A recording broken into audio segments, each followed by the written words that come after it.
Production funding for Ruckus has been provided by gifts from Dave and Jamie Cummings, the Fred and Lou Hartwig family, Peter and Barbara Gattermeyer, the Courtney S. Turner Charitable Trust, John H. Mize, and Bank of America N.A. co-trustees, and by viewers like you. Thank you. Welcome to Ruckus, our weekly food for thought fight over the news of the day and the trends of the times. I'm Mike Shannon. The Ruckettes join me shortly in our topics this week. How costly is affordable housing? Can Kansas City afford all of its hotels? And what are the costs, and to whom, of the Mueller report, plus roast and toast? But we're going to start with our Newsmaker segment and meet one of the candidates for the City Council in the June general election. We'll focus on the 3rd District at-large race and talk with State Representative Brandon Ellington. His opponent will be my guest next week. The 3rd District is on the city's east side. The current at-large councilman from the 3rd, Quinton Lucas, is one of the 2 candidates for mayor. Brandon Ellington, welcome to Ruckus. Thanks for joining us. Now, how you doing today? I'm doing quite well, thank you. You're in the state legislature. Why do you want to leave that for a potential seat on the city council? Couple things. One, it'd be good to come out of the same asylum. The other is proximity. So since I've been in And you'd get into sanity on the city council? I think I would, being more closely connected to the constituents. I think that would bring me a lot of sanity and joy. So at the state level, I work on a lot of laws and legislation that overtly benefit people that are in low income or working middle class families. The issue I have is a lot of people in Kansas City doesn't pay attention to state politics. So when we look at a lot of the issues at the city level, I feel that a lot of those are addressable if we have city council people that are actually connected to the community, connecting the community to resources and organizations, and actually working to address the social issues, the economic issues, and they resemble a lot of the work that I do on the state level now. You're running citywide, but you come from the 3rd District, have to reside in the 3rd District to run at large. So looking at the 3rd, what are 2 or 3 of the most significant problems you hope the city council will address? Well, the 3rd District is the most vulnerable district in Kansas City. So we look at violent crime, when we look at lack of economic activity, when we look at tax diversification, these are some of the issues that are prominent in the 3rd District, and they resemble the citywide. So when we talk about development and infrastructure investments, when we talk about social programs and increasing tax diversification and increasing employment opportunities, the 3rd District needs it, and so does certain parts of the city. And the city council is your first vanguard to actually getting that done. Your city council is directly tied into who's going to do development. If your city council member is active in the community, that city council member is connecting people with resources that will reduce crime. And also working on policing is something that I'm looking to do. We hear a lot of talk these days about the city and affordable housing. Mm-hmm. Is affordable housing an issue in the 3rd District? And if it is, what's the city's role in solving the problem? Affordable housing is an issue citywide. It's an issue in the 3rd District, it's an issue downtown, and the city needs to make housing a priority when we do development. And affordable housing can be tied in. So when we look at states like DC or other states that have actually made affordable housing inside of their new development mandate, we see productivity in that city. We see a city that increases the tax diversification in the city that actually works. And I think that affordable housing is one of our top priorities, and we need to stop pricing people out when we do development. All right, Kansas Cityans just rejected a sales tax for pre-K education. And some people say that's because Kansas Cityans believe they're taxed enough. Do you think Kansas Cityans are taxed enough? Yeah, Kansas City is overtaxed. So at the state level, we have a couple pieces of legislation that actually we cap sales tax at 14%. That comes directly out of the taxing zones that we see in Kansas City and the taxing zones that we see in St. Louis. I believe that our tax tools can be beneficial, but the way that we do things here is tax and spend. So I think 2 things with that pre-K. I think the mayor had a bad pre-K plan, first off, and I think the over-taxation people are getting tired of. As you know, the City Council voted to change the name of Paseo Drive, make it Dr. Martin Luther King Jr. Boulevard, and the signs are going up. Now a group is conducting a petition campaign to change the name back to Paseo. What do you want? I want transparency. So when we talk about the Purcell name change, we talk about a process that was altered. They didn't even hit the number of registered people that they needed to hit. But when we talk about the whole conversation of symbolism and something that has substance, I think that's where we should be targeted at. It's one thing to change the name on the street. It's another thing to create something of substance. I'll give you an example. Off of 47th Street, we have a Martin Luther King Park. We could have utilized that park, brung in some type of museum or something that actually creates economic activity and also increases the culturalistic understanding. We didn't do that. Just to wrap it up, do you want it called Martin Luther King Jr. Boulevard or Purcell? To be honest, I have no fight in that, but I would have rather it stayed Purcell. Okay. I would have rather we focus on Martin Luther King Park if we wanted to do something symbolic, but I would rather have something of substance. Got it. Thanks for coming in. Good luck in your campaign. No, thanks. That is 3rd District Council candidate Brandon Ellington. His opponent joins us next week. Now let's meet the panel and start ruckus! Lisa Johnston is a consultant and columnist. Crosby Kemper III is the executive director of the Kansas City Library System and the host of KCPT's Meet the Past and Centropolis programs. Marianne Murray Simons is a freelance writer and consultant. Attorney Steve Marakian is with the firm of Wersch, Hobbs, and Marakian. Steve is also professor emeritus at the Michael Avenatti Institute for Legal Research and Jurisprudential Enhancement. Nice advancement for your career, Steve. Congratulations. It's going very well. I have no doubt that it is. You meet the most interesting people. Right. We will be entirely vindicated. So, talking with a city council candidate, as I just did, is a reminder that the upcoming election is about much more than who will be the next mayor.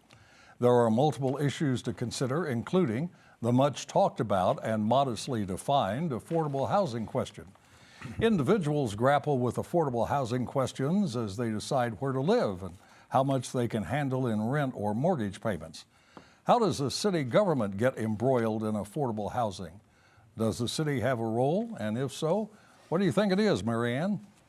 Well, there are big issues in Kansas City, Missouri, as we all know who have been here for any period of time, not the least of which is a healthy environment in which to raise families.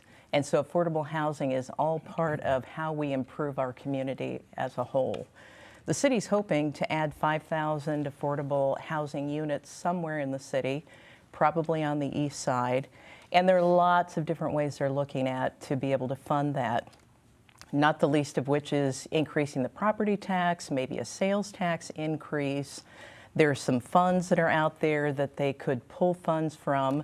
They could start a new fund of $75 million, sort of an endowment to be able to draw from, but they don't know how they're going to fund that.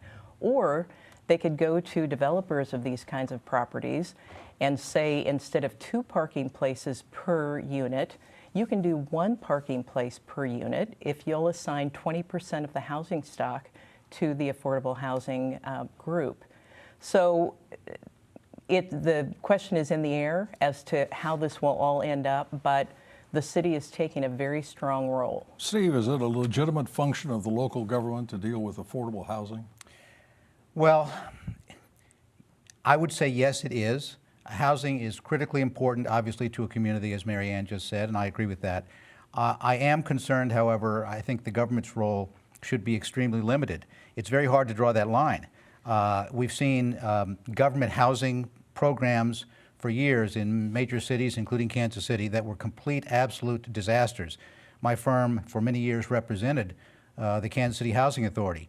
And you remember the projects that we had in Kansas City, Wayne Minor and others and so forth. Horrible, horrible disasters. It was disastrous. But there are people who are in great need of housing who simply can't afford it. And I don't believe that it's going to be feasible to develop the housing you need without some degree of public-private partnership.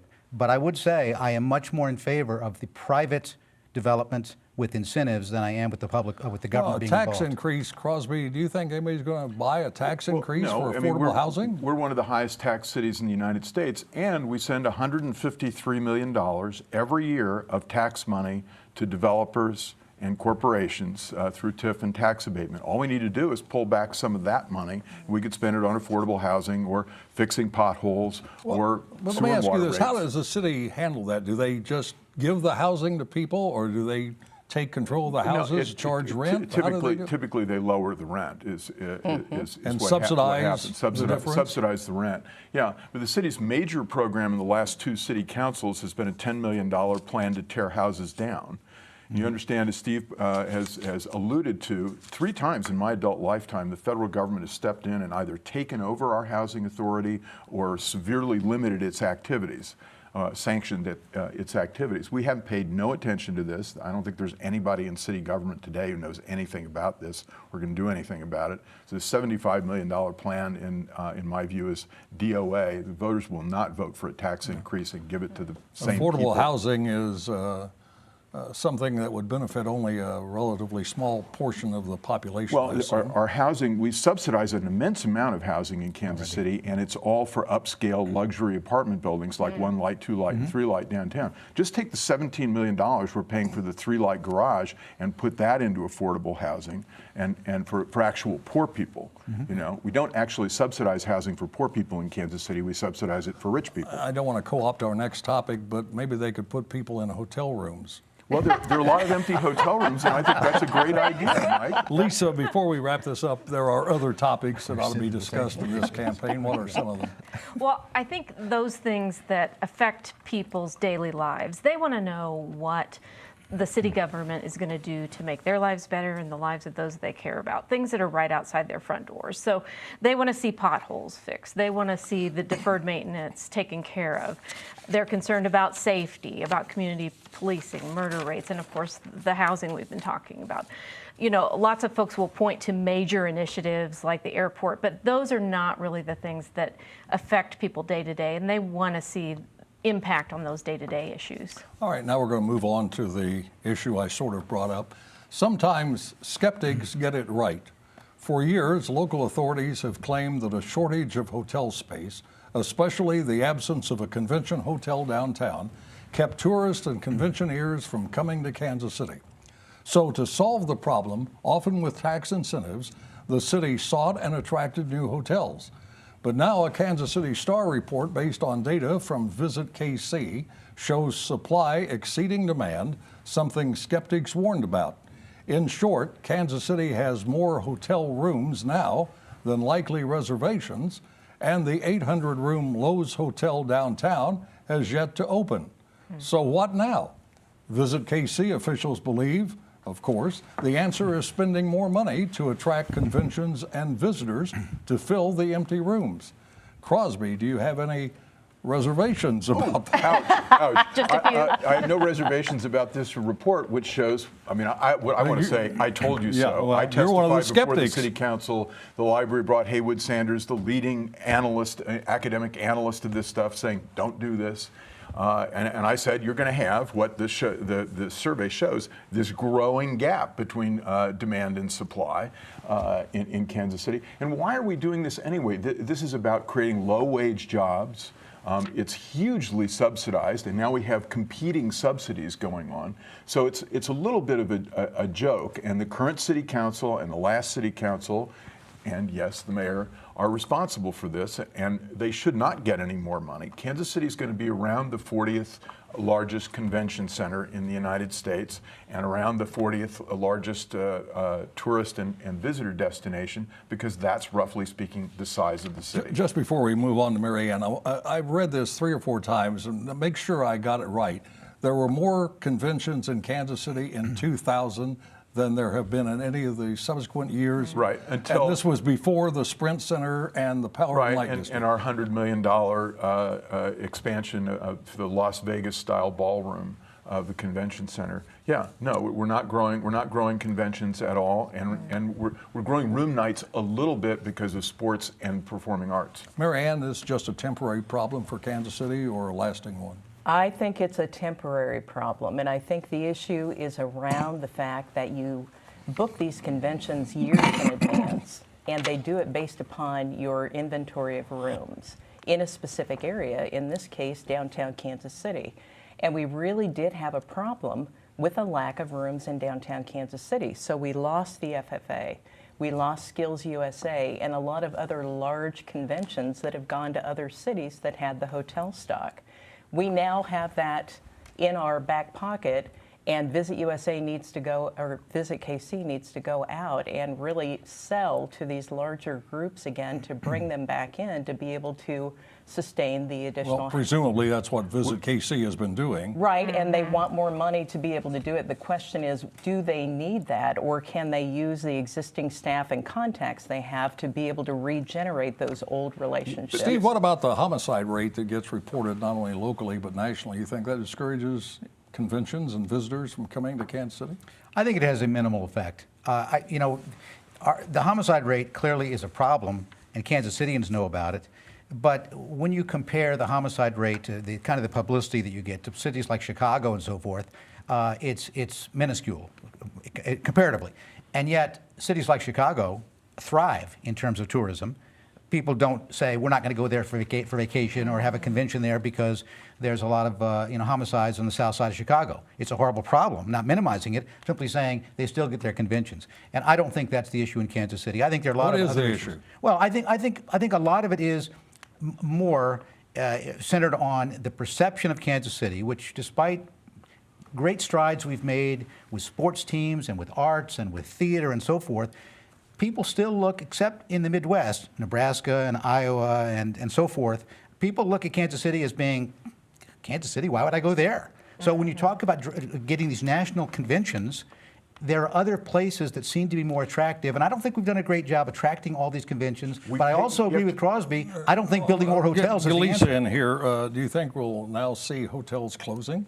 It's certainly possible. I hope not, but the question is, have they exceeded the demand so much now with the new facility that might be the end result? But I agree wholeheartedly with what Steve was just saying. You know, when we are trying to get a convention, we are in competition with all the various locations throughout the United States. And we all live in Kansas City. We love Kansas City.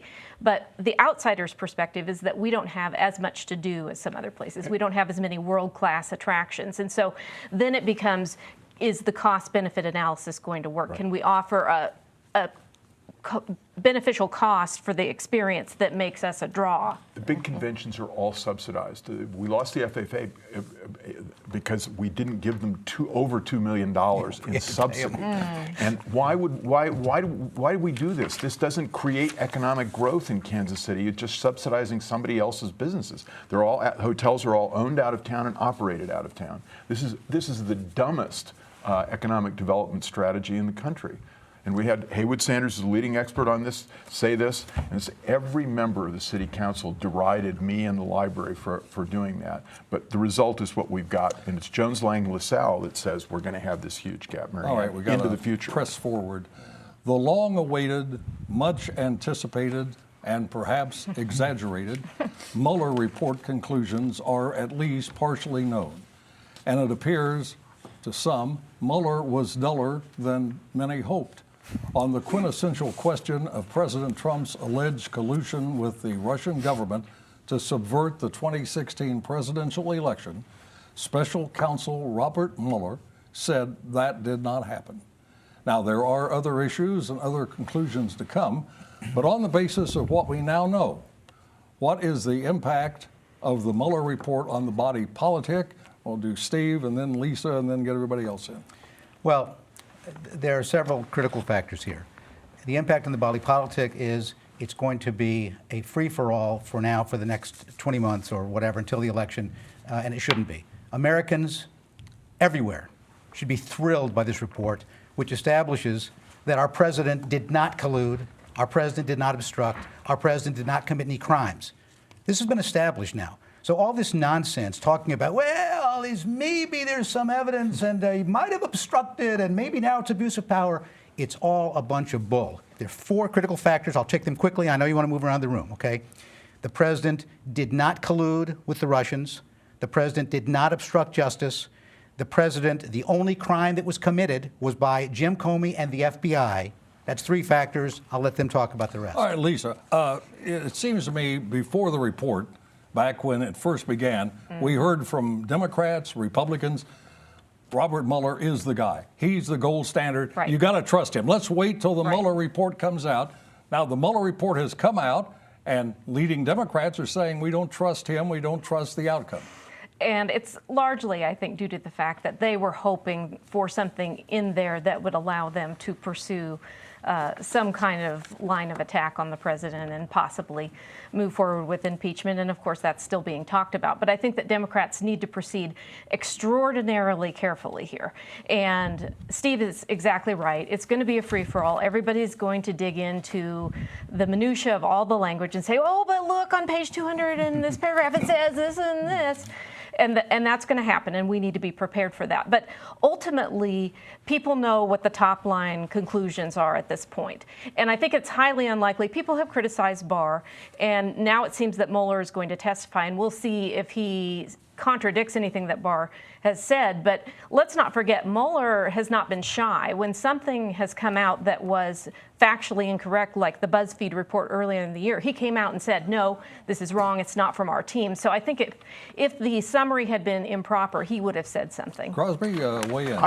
I have a copy of the Mueller report right here, and I wanted to know about the rumors about Mike Shannon in the report. Have they been confirmed? And here's the page. It's entirely redacted. Entirely Shannon redacted. unmasked. I was stunned. I listened to I would NPR point out about that Shannon is a Russian name. It the is. I-N ending. Collusion. Like Absolutely. Lenin, Stalin, Putin. I listened to NPR Putin. this morning about this, and I've never heard so much heat and so little light in my entire life. Let's wait until everybody gets a chance to read it. And Barr said Mueller can testify before Congress, so he'll testify. Why don't we wait for that? Yeah, I think people forgot, too, that Barr, in his initial analysis, said, I have met with Mueller and his staff, and we came together and prepared this document. Are you distrustful of it, Marianne? I want to read it. I want to see what has been redacted, what is the continuing investigation that's going on. But I think Chris Wallace said it best. His comment in listening to the Attorney General's news conference this morning that preceded the document going to Congress and becoming public was, gosh, it sounds like he's kind of a defense attorney for the president. He's kind of representing the president rather than representing the people. I thought that was kind of a telling comment. But it's it was his report. It's not Mueller's report. It's really the Attorney And I heard that General's. same comment, and it was nonsense. I'll make this very quick. Okay, I'm the only lawyer in this panel, unless Lisa is. Maybe No, I can't I'm not. recall. Okay. And these are also good people in many other respects. These are very smart people, a lot smarter than me. Okay, but here's what it comes down to. Okay, this nonsense about obstruction and the idea of, well, he really wasn't cleared. Okay, we have a system of justice which is unique in the world with the idea that people are presumed innocent, and if a prosecutor comes out and says, I don't even have enough evidence to charge you, then we got to get over this nonsense of, well, you still might be guilty of something. This is bogus. And for Chris Wallace to come out and blame the Attorney General for doing what the Attorney General would do, which is saying, I've read this, and there is not enough here to even charge for obstruction. And then Wallace says, well, it sounds like a defense attorney. He's doing exactly what a prosecutor should do, which is evaluate fairly and decide whether or not to charge. The power to accuse is the power to destroy, and it should never be abused. I have the power to stop the discussion, as much as I hate to. I have to go to the soapbox now for Roast and Toast. Keep rolling that teleprompter, if you would, where the Ruckheads have 30 seconds each to agitate, contemplate, or obfuscate. And up first is Crosby.